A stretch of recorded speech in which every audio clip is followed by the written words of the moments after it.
Today we're going to talk about helping English language learners through a very popular model called SIOP. SIOP has great popularity among schools that reach a lot of English learners because it is the one program that we have now that has been quantitatively proven to be helpful for English learners in both their English proficiency and in being able to maintain content area standards as well while they're still learning English. So SIOP is both an observation protocol, which means it's a way for school administrators to observe you in the classroom, looking specifically at things that can help English learners be successful in your classroom, but it's also just a suggestion of best practices.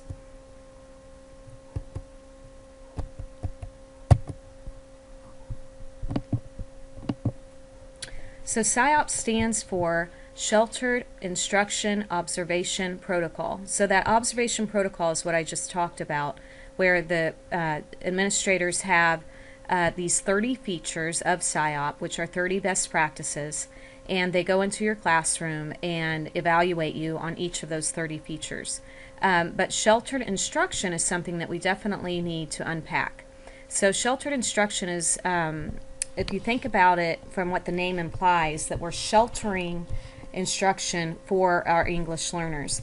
We're not changing the content, however, but we are sheltering them like an umbrella from the language demands of your content area. But you're also helping them to move forward in their language development within your content area.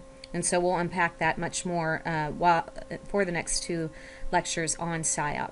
But sheltered instruction is where the English learner is learning the content area of their other native speaking peers. So content area being whether it's in the English class, literature class, or it could be in the biology or math class, things like that. They're still staying up with their native speakers, friends in the content while they're still learning English. And so it's kind of similar. I think of it as almost a parallel to special education in that it is actually like inclusion, where we have mainstreamed special needs students as much as possible into a regular classroom, and the special ed teacher co-teaches with the content area teacher to give the support they need to be successful in those content areas despite their disability. And so sheltered instruction is similar in that it's training the content area teachers to help their their English language learning students in the classroom, in the regular classroom. However, we aren't to the point yet, and I don't know that we ever will be, where there's a ELL teacher co-teaching with the content area teacher. That does not typically happen. So you may find, for example, if you are teaching in a school that has a good amount of English learners, that you may have 8 to 10 out of 25 students in your class that are English language learners of different varying degrees of language progression. And so you will have to use these SIOP features in order to meet those students' needs, and you will be held accountable for that. If your school has really chosen to follow the SIOP model, then you will probably be observed based on that, and your lesson plans will need to be written to exemplify SIOP lesson plans as well. There are, though, too, some schools where they have so many special needs English language students that there are some content area teachers, so they're trained in a particular content area or a particular certification. They're not ELL trained or certified, but they still have an entire class of English language learning students. So you may have, well, let me just give you an example. A student that just graduated from Grove City last year teaches biology in Virginia, and he teaches inclusion biology, which means he has a good amount of students who are have IEPs, individual educational plans. However, down the hall, one of his biology colleagues teaches the sheltered instruction biology class, which means most of her students in that class are ELLs, and she has been trained in SIOP enough to know how to shelter her instruction for those ELLs so that they can continue progressing in English within the biology classroom while also keeping up with the state standards for science. the structure of SIOP includes 8 components that are just kind of some basic elements of teaching, and then with each component there are a few features. Depending on the component, there could be anywhere from 5 or 6 features to just 2 or 3 that describe what the content area teacher needs to be doing for the students within that component. And the features, again, there are 30 features in all. We're going to go over those 30, some in more detail than others, because what you'll find is a lot of these features aren't just specific to ELLs, but they're things that you're learning at Grove City College are just good teaching in general. But the thing I want you to think about while we're going through these ideas is, why is it that the ELLs especially need for you to commit to these 30 features. And also there are a few features that are specific to ELLs because of the fact that they're still learning the language while they're also learning your content. So the 8 components are, and you don't have to write these down, be sure when you're taking notes on this lecture that you refer to in your course packet. There is a SIOP observation protocol worksheet in your packet. So you will see that it has like a place for your name, the day of lesson, something like that, and then it has all of these, and that's the actual evaluation tool that some administrators use. So it has every single component, and then within each component it gives you the features. So you don't need to copy all that down from the lecture, but have it out to refer to, and you might take notes on it and things like that. That's yours to keep, so you're welcome to annotate it as much as you want.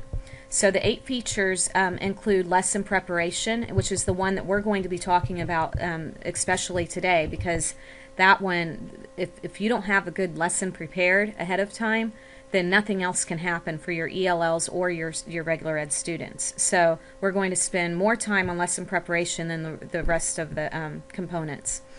And then building background for your students, we'll talk about next time. Comprehensible input, meaning making sure that what you're giving the students, what you're putting into their brains, so to speak, is understandable for them. The strategies you're using in the classroom, the interaction opportunities you're giving your ELLs, the opportunity that they have to practice and apply the concepts that you're teaching them, how you actually deliver the lesson, and then finally, what are you doing to review and assess them, and how often is that happening, how specific are you with the assessment. So today, again, we're going to talk about lesson preparation, and this is where you'll see some very things that are specific to the ELL. So the lesson preparation features, there are 6 of them. So again, if you don't have a great lesson prepared, then everything falls apart. Your classroom management, being able to deal with behavior will fall apart, because your students will sense that you're not prepared, and that will give them opportunity to kind of get off task. But also the way you're interacting with the students, your ability to keep on the pulse of the classroom and see where they are, all of that is dependent on your preparation beforehand. So the good news is that that's all you, right? That's sweat equity. So however much you're putting into this lesson can have a lot to do with your success. Okay, so keep that in mind when you're out in the field doing a lesson that you have prepared, and also during student teaching, that you really need to devote a lot of time to your lesson preparations. So first we're going to talk about the top 2, and that's content objectives and language objectives that are clearly defined, displayed, and reviewed with students. So first of all, this is true for all of your classes, whether you have ELLs or not. It's really important that you simplify your content objectives for your students. So you know that here at Grove City College, Madeline Hunter is a queen, and so you've been taught in your Foundations of Teaching class, perhaps, maybe reinforced in Ed Psych, that you write a very long, messy, not really messy, but very long-winded objective, where you first state the kind of the input. Given small group work in stations, the students will be able to identify similes, metaphors, and hyperbole to a level of 80% proficiency. Okay, the students don't need all of that jargon up on the board, and they don't need for you to review all of that jargon. Okay, That is good to have on your lesson plan, don't get me wrong. I'm not negating what you learned in Ed Psych or Foundations, but it's important for you to keep things simple for your students for the purpose of sharing with them. So make sure you have your simplified objectives on the board and that you share that with them at the beginning and the end of the class. So you can do that with the beginning. You can do that one of two ways. You could either start the class off, let's take a look at our objectives today, and I usually would just call on 2 or 3 different students to read each objective. You know, the first person would read the first objective, second person the second, and so on. And that was our chance to also say and make sure you write your homework down in your planner. Or you can wait till the end of your anticipatory set. So first you're grabbing their attention to get them excited about this lesson and say, this is what it's going to lead to. Let's look at the objectives now. And then you can pull them over to the objectives. But it's really important for you to share the objectives verbally with the students. Okay, Grovers, in my experience, are pretty good. You're great at writing the objectives typically. And some of you are pretty good at putting them up on the board. Some school districts in the area actually require that you put the daily objectives up on the board. But even when I see student teachers doing that, a lot of times they forget to go over them with the students. And if it's up on the board but you don't go over it, chances are most students aren't going to read that. So why even bother, right? So it's just really important for you to actually take the time to share the objectives with the student.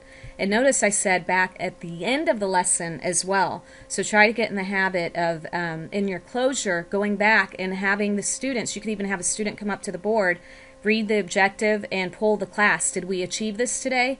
And if they did, putting a check mark on it. So that's teaching them kind of a life skill of a type of to-do list and goal setting, and then monitoring whether you met the goal or not.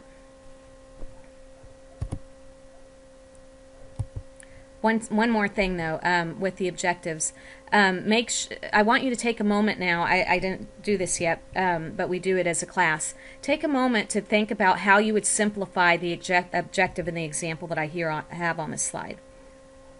Where would you start? Like, what would you share with the students?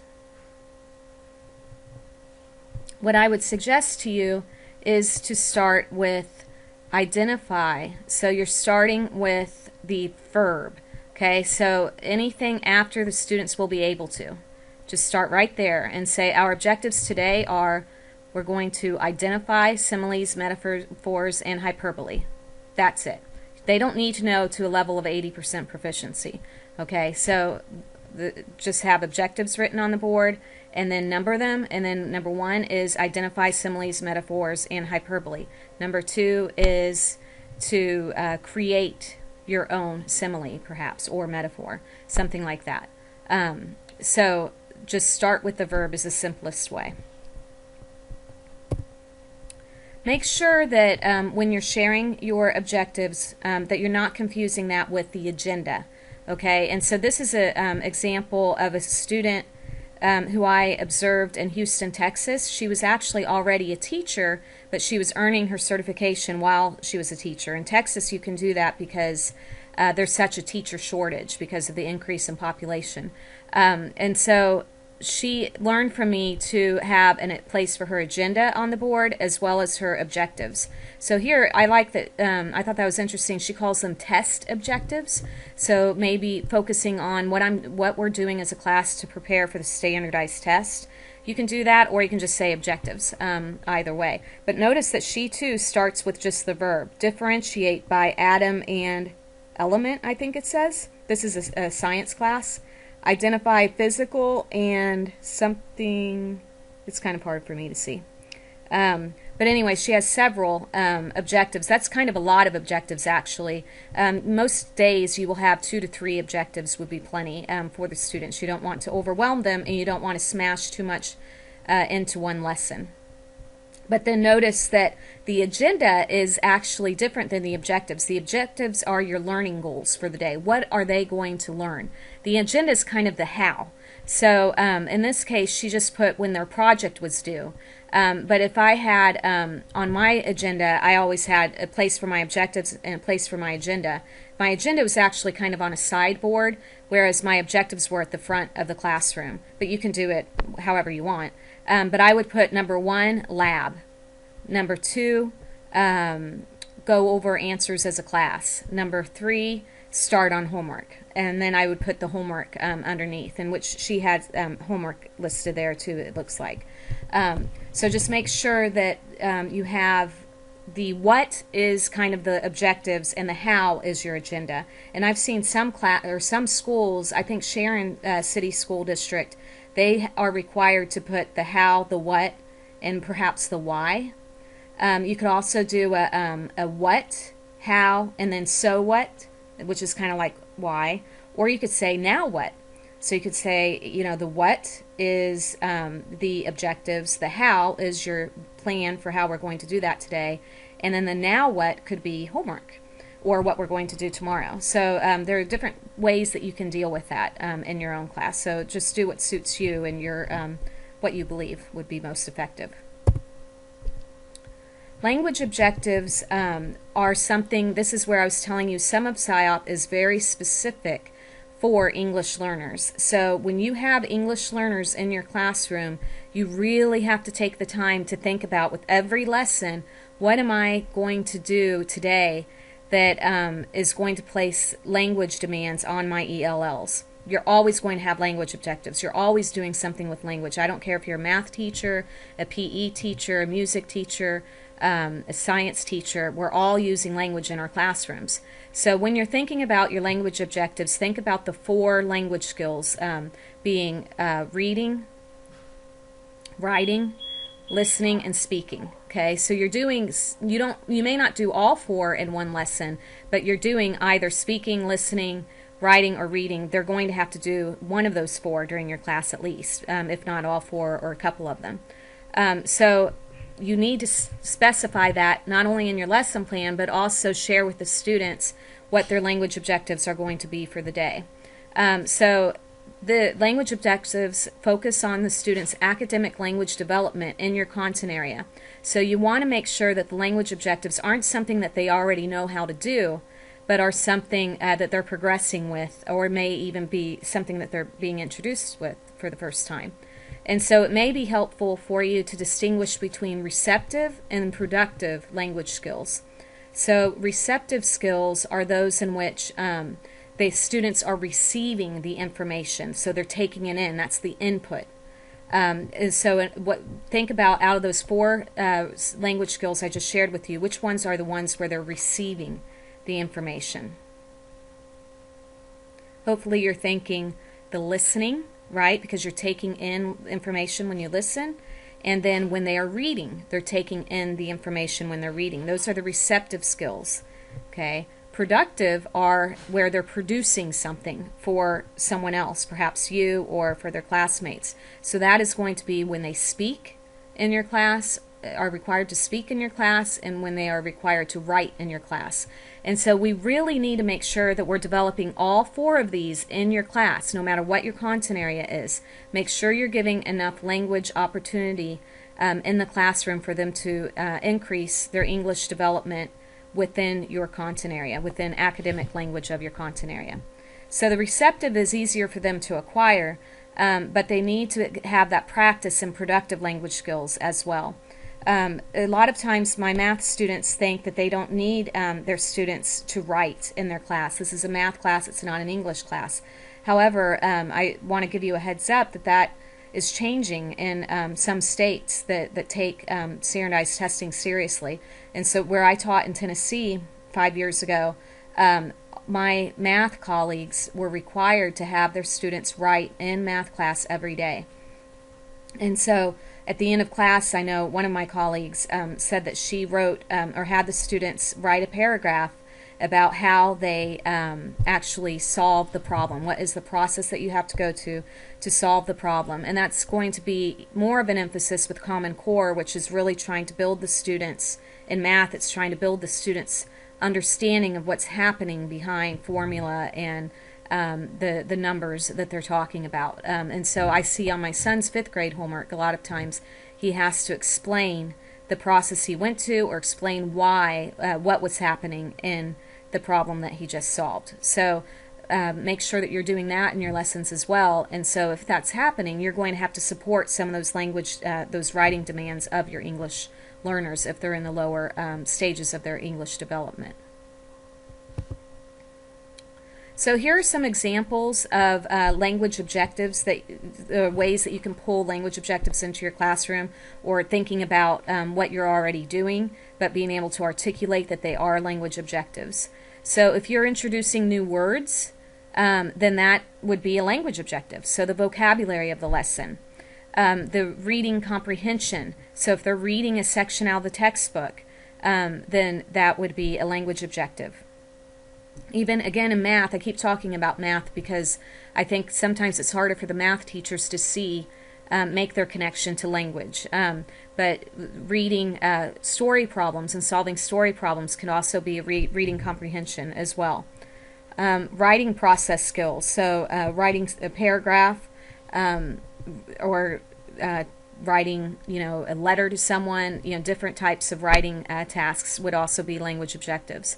Having to provide explanations, so that's what I was just talking about, where students have to explain a problem and how they solved it.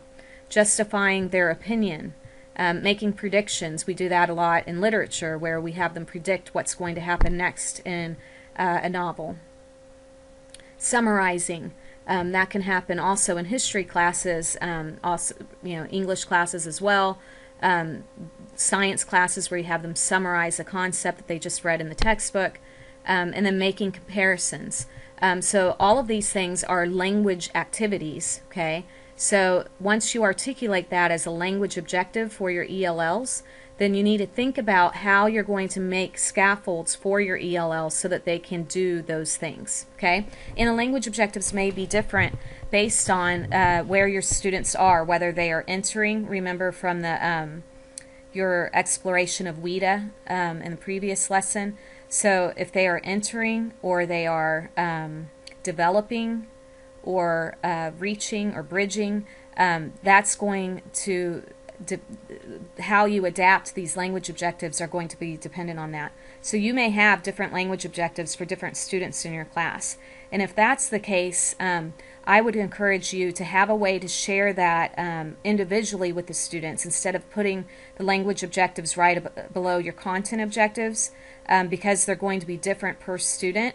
You might put the language objectives for the reaching students who are the closest to the native speakers on the board, but then have a card or on their notes for the day at the top the language objectives for students of varying levels of language proficiency. But never feel like it's a negative that students are at different levels of their English, because if you think that that's a negative, that that's something they should be ashamed of, then they're going to pick up on that, and so are their classmates. So it's important for you to meet them where they are and not be ashamed of that, but instead embrace the fact that they are learning English in addition to another language, which is an incredible thing that perhaps you haven't even done yet. So some criteria for your language objectives, and you need to, with your English language learning lesson plan that you're writing for this class, you need to make sure you have language objectives as part of your lesson plan, okay? So make sure that they are measurable, just like you've learned in Foundations of Teaching with your content objectives. They should be measurable so you know whether the student is able to do those language objectives or not. They should be understandable to the students. So again, when you share them with the students, start with the verb and try to kind of simplify it for them based on what you know about their language progression so far. It should promote academic language growth. Again, it shouldn't be something that they already do well, but something that they're working on or striving to do. Okay, so for example, I teach the English ed majors who are going to be high school teachers, right? So sometimes I'll come across a student who has a 10th grade lesson plan, and they say for one of their content objectives, the students will be able to read the short story. Okay, well their students already know how to read, so that's really not an objective, it's an activity. That moves over to agenda, not objective. The objectives are something that we're striving for, that we're constantly trying to grow into. Okay, so make sure that the academic language growth is something that they're still learning to do. and it should definitely connect to the day's lessons or activities or information. So in the sample English language learning lesson plan that is posted on my GCC for you, what I did to create that, it's a student's lesson plan actually, Sarah Hauber, who's going to be a senior in 2014, and Taryn Cole. I just read through their lesson plan, and I took the content objectives and said, okay, what are they going to be? What do these imply about language? But then I also read through the lesson plan to see what all do the students need to do with language to be able to do this lesson. And that's where I got my language objectives. So those language objectives should definitely connect with what the students are doing in your class today. So while you don't need to have a lot of language objectives, one or two perhaps, but what I'm going to be doing when I read your lesson plan is see where you could lose points is where if I read through and see that they're doing something with language as a class, or the whole class is, but you haven't specified what that means for the ELL in your language objectives. So if you miss one where it's showing that they're doing something with language in the activities, but you haven't stated it as a language objective, then you might miss some opportunities for points. So just kind of double check yourself on that. And then you have a plan for assessing the student's progress on these objectives. So formative assessment or summative assessment, but how are you going to know whether they're progressing in their language development?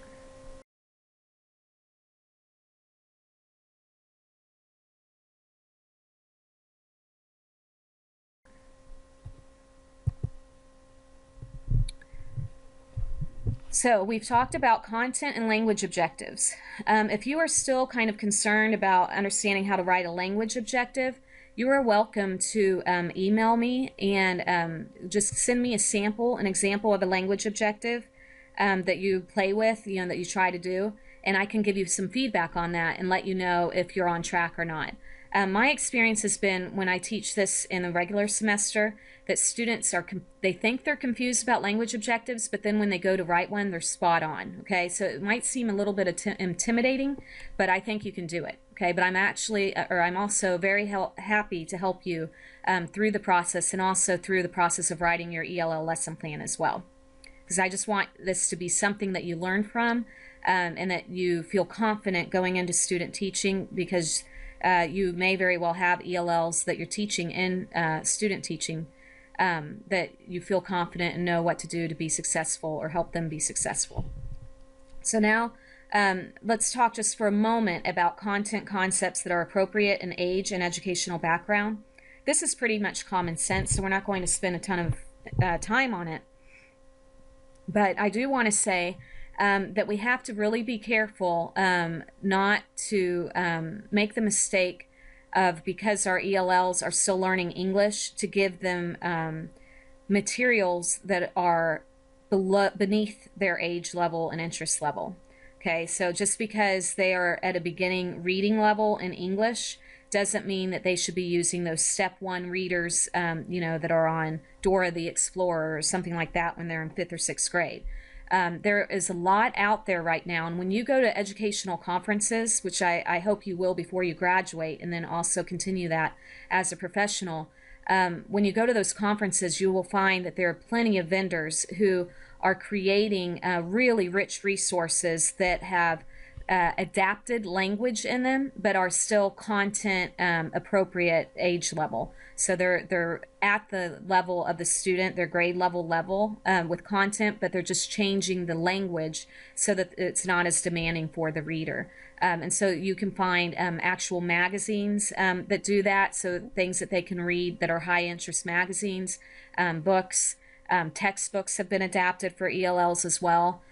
So just really, this is a place for you to be an advocate for your students, to actually have them or go find with your administrators. You might have to write a grant, but sometimes it may be just calling the your sales rep for your textbook company and asking them for these materials. The textbook publishers know that ELLs is that they are our greatest increase in population in America, and so they are fast producing great resources for you to draw on.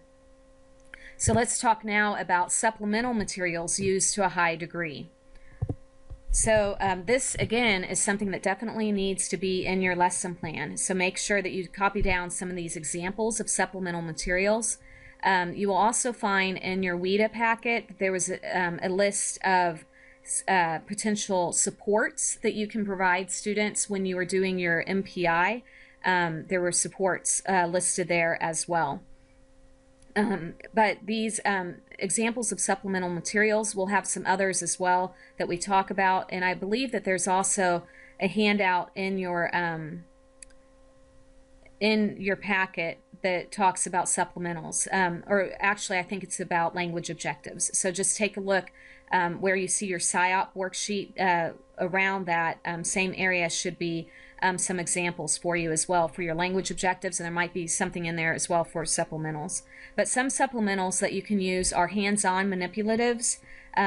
Just last week I was in a doctor's office, and they are looking at a disc in my neck, in my spine, and so he took two models of, just those little plastic models of the spine with the disc, and he had one with the healthy disc and one with the deteriorating disc, and so he showed it to me. If I wanted to, I didn't, but I could hold it in my hand and play with it and feel it. Those are hands-on manipulatives, and so with the manipulatives, sometimes I've seen teachers use them at the front of the room, but it's more powerful and it's more likely to go into the student's long-term memory if they get a chance to play with those hands-on manipulatives themselves. So whenever you're able to actually put them in their hands, maybe working in small groups and things, then that's really helpful. The curriculum library has a lot of hands-on manipulatives that you can check out and use in your classroom during student teaching or field experience. So I really encourage you to go and explore and see what Mrs. Harold has there for you to use. Math is a great class to use manipulatives in for the students to understand what's happening in the background of the math problem. And then also science classes as well, using labs and so forth are examples of using hands-on learning. Realia is bringing real-life objects into your classroom. That, again, can help the ELLs because they see exactly what it is you're talking about. I showed last week my class a teacher teaching about chemicals in a chemistry class, and she brought several different household items that have chemicals in them. And so that's an example of using realia. Pictures, it's really important for you to use a lot of clip art, Google Images, whatever it takes, whenever possible with your ELLs in the earlier development, whether it's entering or the level just after that. That will really help them connect the words to meaning in their own language.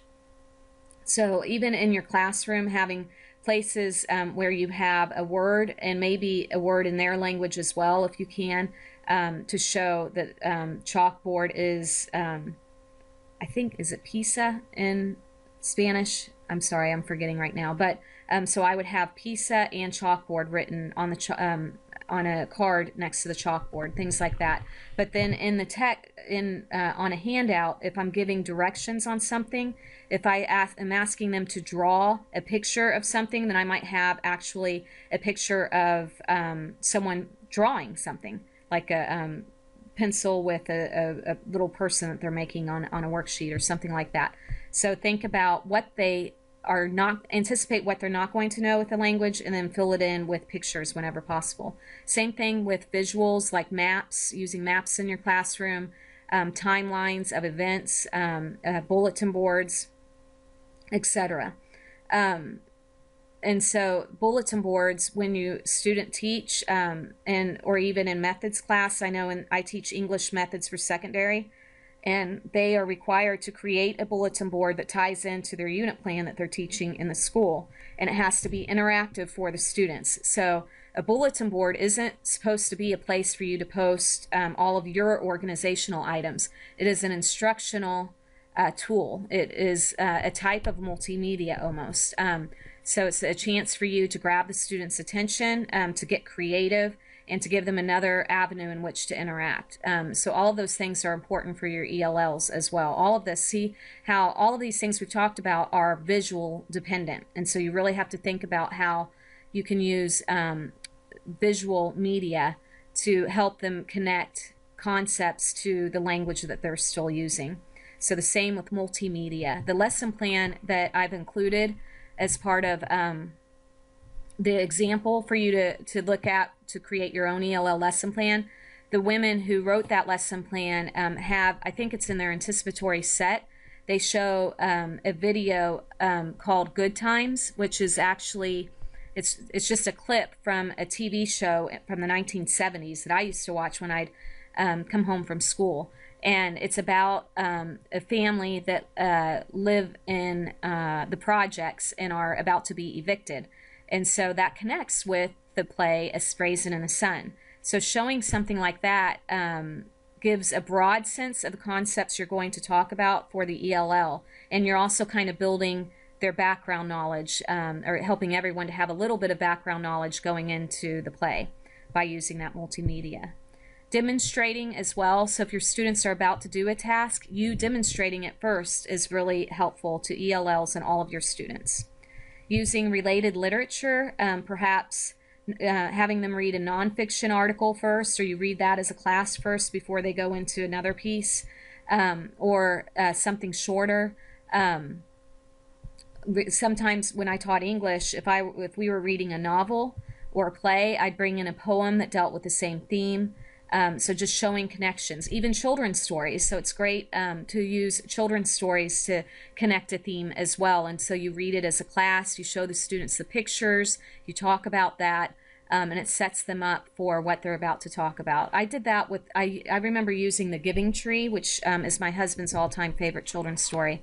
I can't really remember what else I was teaching at the time, but I remember that the students, they were freshmen in high school, but they still enjoyed us talking about the Giving Tree and kind of the lessons that are a part of it. I think I had them write about whether they were the tree or the boy in the story or something, so we were talking about perspective and also ourselves and who we want to be as a human being.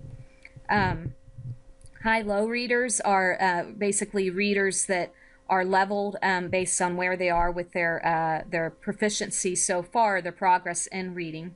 And then adapted text I've used as well, where especially with something like Shakespeare that we teach in high school, and I would have to teach Shakespeare to a class where I had in one classroom students who were reading at a college level and students who are still at a second grade level of reading, all in one class. And so what helped me was to have adapted text where on one side of the page it was written just as Shakespeare had written it, and on the other side was a more Americanized version of the text. So everything was still happening in the play in the same way. The same characters are saying the same types of things, but the language was simpler on one side of the page than the other. And so you can look for adapted text as well. So it's also important to adapt the content to all levels of student proficiency. So that is going to be, again, part of your lesson plan. So if you look at the sample lesson plan on MyGCC, you will find under adaptations or accommodations that I give for each objective, or each activity that the students are doing. I tell you how that's adapted for the ELLs, and then the included behind the lesson plan are the resources that the students need for the lesson. So it might be a worksheet that's going to be passed out, and so those are adapted for each level of proficiency that we're working toward, which are, there are 3 different levels. So you'll find that there are 3 different adaptations made for each of the activities. So here are some ways to adopt content. So again, this is a good thing for you to note down. Helping students with graphic organizers. This helps them to see connections between concepts. So if you go to Microsoft Word and hit Insert, there's an option for Smart Art, it's called, and if you click on that, you will find tons of templates for graphic organizers. This is something that you could definitely add as an adaptation in your lesson plan, where perhaps, like sometimes I would adapt I always adapted my tests for my inclusion students and my regular ed students, and so everyone had to write an essay for their test. The regular ed students, I just gave them the prompt. You know, they had to compare and contrast the familial love between the Capulets and the Montagues, something like that. Whereas with my inclusion students, I had a graphic organizer that was partially filled in, that they could fill in the rest of it to help them plan out how they were going to write their paragraphs then on that essay. So it's just giving them more scaffolding on the content. You can also prepare outlines with varying amounts of blanks to fill in.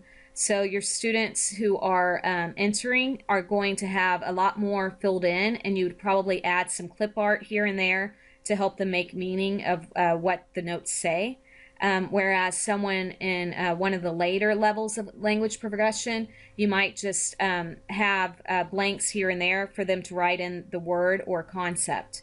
And you may not even, depending on what grade level you're teaching, if they are juniors or seniors in high school, you may not offer that outline to everyone in the class. Some of the students, you may say, I feel like you can outline this on your own based on the lecture, and I want to see how you do that. So I would still collect everyone's outlines, but some of them were completely student-made, and they get credit for that, and the others get credit for using the outline that's partially filled in. And the understanding in the class is positive in that we are all progressing toward being able to take notes independently. And so for some of you, I feel like you're there, but I still want to monitor it and make sure that you are successful with that. And for others, I'm still providing you a scaffold, but that scaffold will go away as you continue to progress. You can do the same thing with leveled study guides, basically that you're giving study guides with varying degrees of concepts already written in, and you know, others have more holes in the blank, so to speak, where the students have to record more information. And so the study guides would be perhaps for if you're having the students read a section of the textbook for homework or in class, you would just have that study guide to help them fill in as they go. And so that you have to remember too, with number 2 and 3, you're not just helping them because there are a lot of words they don't know yet to be able to fill in that outline, but it also takes them much longer, right, to be able to write and produce language. And so if a lot of it's filled in for them, then it will be more manageable than if they have to do the same amount of writing as the native speakers. Okay, so you're trying to, again, you're not changing the content that they're learning, but you are providing a shelter from the language demands that can drag them down. If you remember reading about Rosa's day as an ELL student, mainstreamed, just keep in mind how long everything took her. It took her much longer, and that was overwhelming and discouraging, demotivating. And so she wouldn't come to school a lot. So we want to make sure that everything, the tasks are actually manageable for our English learners. When you have students read in class, or to themselves independently or with a partner, highlighting the text can help. So with this, you could grab just a handful, however many ELLs you have in the classroom, go through and highlight the chapter yourself, like get your Sharpie or your highlighter and highlight things that you think they're going they need to focus on. Because if they're reading a whole section of text, that's informational text, that's written at a higher level even than native speakers can sometimes read. The textbooks are. And so we want to, again, alleviate some of that language pressure. So just having them focus on key concepts will help them. And same with the marginal notes, number 8. If you look at marginal notes, that's just you pulling some of your textbooks aside for the ELL and writing notes in the margin. Because remember, there are some words that are easy peasy to your native speakers, but they may be new to your ELLs. And so you can make notes on that in the margin, or you could leave them in a little note like, remember, this is like what we talked about last week, or something, to just make it more manageable for them. My husband and I do that in our Bibles with as soon as our son was born. When we write in our Bible, we'll say Ricky, and then write a little note to him in the Bible, knowing that he's going to inherit our Bible someday, and he can see that we were thinking about him during our study of God's Word. That was kind of off topic a bit, but anyway. And then taped and adapted text are other ways to help students be able to continue with the content while still also learning, getting more familiar with the language. So you may be able to have an audio of the text, whether on a laptop or tablet, or just a old cassette tape, and have them sit somewhere with headphones and be able to listen to the reading while you're having others read silently. I saw one student teacher I had last year had a very large range of readiness in her English class, and she had a handful of students who would prefer to read to themselves, others who responded well to reading as a group, and then still others that would rather be read to. And so she divided her class in 3 and gave them the choice. If you want to read silently, you're going to come over here. If you're going to read in our small group, you can come with me over here. And if you want to be have it read on tape, then you can sit over here with headphones. And it worked really well. The students appreciated that choice, and everyone was still able to accomplish the task. You just have to be very observant of what's happening in your classroom to make sure everyone is staying on task while you're sitting with the group that's reading together. And then native language texts. So a lot of times you can find texts online that are in your students' native language. And if you're talking about your actual textbook that you're using, talk to your sales rep again and ask them if they can get you a copy of the textbook in your students' home language. Because a lot of times that should not be extra money for the school district, because they're paying for the whole package. And so my experience has been that the sales rep is always pretty quick and happy to give you the resources you need to use their texts. The textbook industry is highly competitive, so they want to please you as the teacher.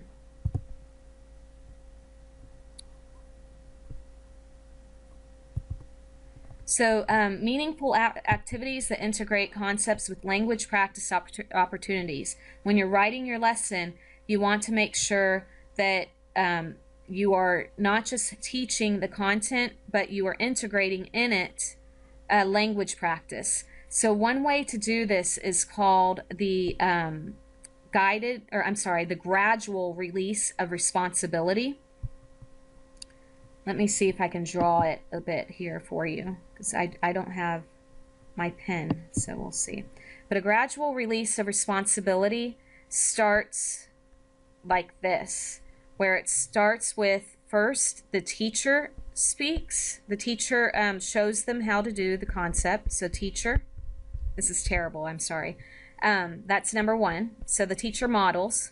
Then it's the class. We do it together as a whole class, and that's a chance for the students to ask questions. Okay? So all of the class together does the sample. I'm just putting question marks here for giving students a chance to ask questions. Then once the teacher kind of formatively assesses how they are able to understand the concept as a class, then you move into partner work. So they try the same task again with a partner or small group.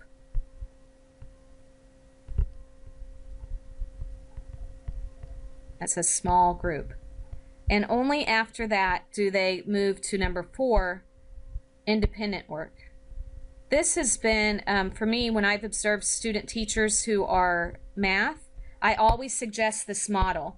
Because what sometimes math student teachers do is they start with teacher, and then they go straight down to individual, independent work. That's really looks bad about independent work, but that's what that's supposed to say. And so it's like the teacher's with them and then sends them off a cliff to try it on their own. So this is called gradual release of responsibility, because you're gradually giving the students the responsibility. You're gradually releasing your responsibility, passing it on to the students. So do you see, why would I be talking to you about this with number 6? Where's the language practice happening? It's happening in number 2. And if they don't speak in number 2, which teachers should be cold calling on them some to encourage that language practice, but it's definitely happening here with number 3, okay? And perhaps number 4 if there are language demands in the task. So if you get into a habit of doing this type of model, then you're making sure that you have language practice all the time. Another thing that helped me as a teacher make sure that I have enough language practice in the classroom was configuring my desks into teams of 6. Because when I walked in the classroom every day, I had a visual reminder that I should be having cooperative learning at some point in that lesson. And that cooperative learning sometimes just takes the shape of think, pair, share. But other times it's a more extensive activity. Perhaps they're traveling from station to station, but they are learning together. Keep in mind, you may talk about this in Ed Psych, I'm not sure, but the brain feeds off social interaction. Our dendrites really grow when we are sharing information together. So our brain is social. It learns better in social situations. So you should really make cooperative learning a natural part of your daily lessons.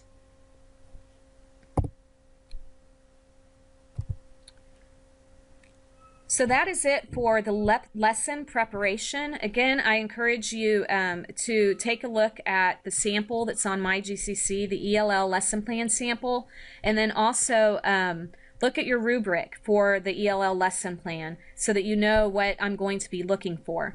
Remember that you can actually adapt a lesson that you've already written in the past if you want, or if you want to continue growing as a teacher, I would suggest that you try to write a new lesson plan on a new topic with the ELL in mind.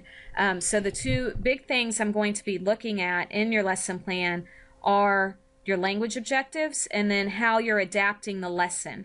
I've had students ask me in the past, can they put in within the development of the lesson what they're changing, what's going to be different for their ELLs, and that's absolutely fine. When you do that, however, it would be helpful for me when I'm reading it for you to put in parentheses if something's dealing with or something that the emerging or entering student is going to do, put entering in parentheses after it. So just label what activities and what scaffolds are for which student, okay? But I'm really looking at the language objectives and then your adaptations to see if they are truly what the students need to be able to accomplish the content tasks of the day and also develop their language proficiency. Tomorrow we will look at the rest of SIOP, so basically the last 7 components and the remaining features of SIOP. And then you're going to get a chance to evaluate. So there are 2 SIOP evaluations in your packet. So you will get a chance to evaluate a teacher on how well they do with SIOP. Have a great afternoon or morning or evening, whatever it is for you. Thank you.